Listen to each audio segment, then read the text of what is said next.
Welcome back to Moose and Loose. On this episode, we've got a municipal councillor from the city of Pickering, Ontario, who absolutely destroys the Liberal government for 7 minutes straight. She just completely unloads. This is quite the speech, so let's check this out. Good evening, everybody. My name's Councillor Lisa Robinson from the city of Pickering. Friends, neighbours, and fellow citizens, we stand at a pivotal moment in our community's history, a moment where we must decide who we are, what we stand for, and how we will shape the future for ourselves and all generations to come. For too long, politics have been dominated by those who serve themselves before serving the people. We've seen corruption seep into the very fabric of our institutions, leaving too many of us feeling powerless, unheard, and disillusioned. The voices of the people, the everyday hardworking citizens who make our community thrive, have too often been drowned out by the noise of self-interest and backroom deals. But today I'm standing before you to say enough is enough. We deserve better. We deserve leaders who are willing to fight for the common good, who are guided by common sense, and who understand the struggles and the hopes of the everyday common people. I'm here today not just as a politician, but as one of you, a member of this community who knows what it's like to worry about paying the bills, finding a safe place for her child to play, and making sure that there is enough food on the table. I know the frustration of seeing our tax dollars wasted on projects that benefit a few, while our schools, hospitals, and public services have to suffer. But I also know the strength and resilience of this community. I've seen it in our neighbors helping neighbors, in our local businesses lifting up each other, and in the voices that refuse to be silenced in the face of injustice. And no matter our differences, we are united under one banner, the Canadian flag, a flag that represents the values we hold dear: fairness, equality, and justice for all. It reminds us that we are stronger together, bound by a shared commitment to build a brighter future for every Canadian. I believe in a politics that puts people first, where the needs of our families, our workers, and our seniors take precedence over the interests of the powerful. And I believe in transparency, accountability, and integrity. Transparency is one of those things Justin Trudeau campaigned on, blaming the Harper government not having transparency. And he would be transparent when really he's been the least transparent government ever in Canadian history. Him and his den of thieves, so many scandals, one after the other. You can't count them all. The list is too long. I mean, a quick Google search gets you this: SNC Lavalin, Blackface, We Charity, RCMP investigation interference, Arrive scam, Green Slush Fund, Chinese interference, sister-in-law ethics commissioner. There's too many. This is not even like a quarter of them. There's a ton. I think there's 17. And I believe that together we can build a government that truly serves the people. But I can't do it alone. And I need your help.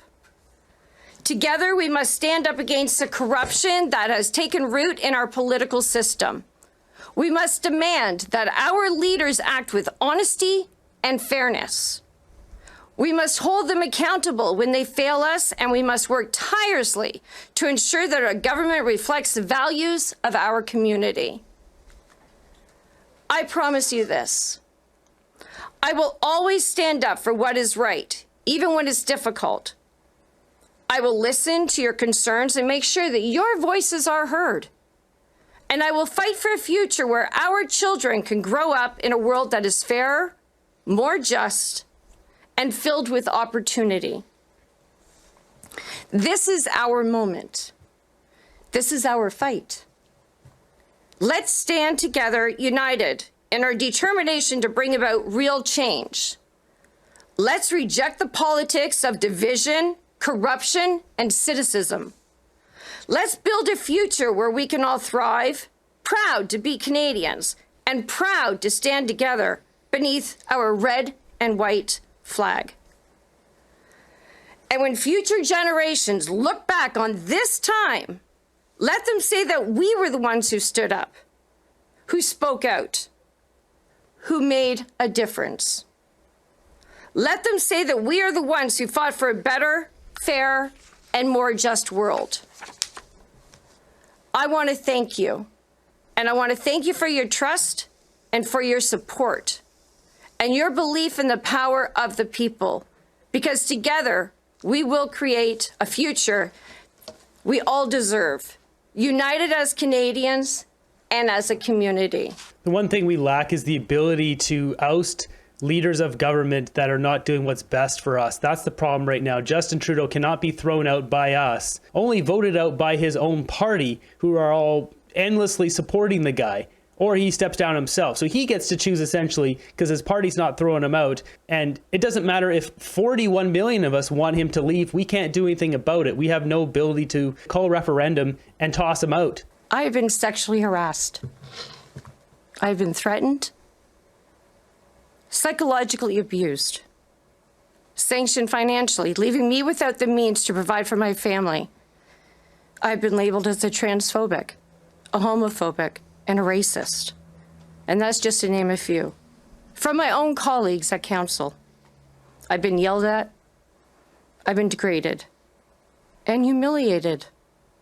All because I fulfilled my obligations as an elected official to be the voice of the people by wanting to remain a neutral politician, as we should be. By only flying governmental flags on governmental buildings.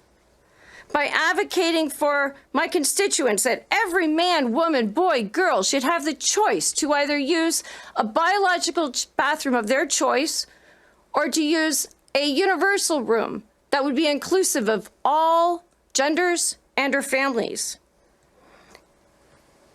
And by wanting to put age restrictions on pride events and drag queen story times.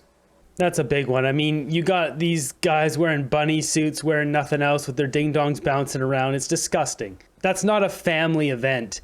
That should be an 18-plus rated event. The fact that that's allowed in the streets is... Our government's run by idiots. What kind of an example is this setting to silence elected officials such as myself or anybody else who wants to stand out against what is happening in today's world? Because when you're silencing me, you're silencing the voice of the people. Where is the justice? Thank you, and God bless all of you. I'll take any questions. So there's no questions for her. Their jaws are all kind of dropped and they don't ask any questions. But I mean, she just said it there. Where's the justice? Where's Randy? Which Randy is it? Which scandal is it? Arrive scam. You know, is Christian Firth in jail, or did they just get away with taking $54 million of our money doing nothing, essentially? Working 1 hour a week and making $5,000 an hour, whatever that ridiculous number was. Where's the justice in this country? We can check with the RCMP, but they seem to not know where that is either. What's interesting is she's obviously talking about Trudeau and the Liberals. She doesn't name them. She just talks in general. I don't know if that's for her own political career safety-wise, or if she just wants to speak more generally, as she wants this to apply to all parties, with most predominantly the one in power that's causing all the problems. But the question is now, with Justin Trudeau and his Liberals, all their scandals, do you think we will see justice, true justice for what they have done?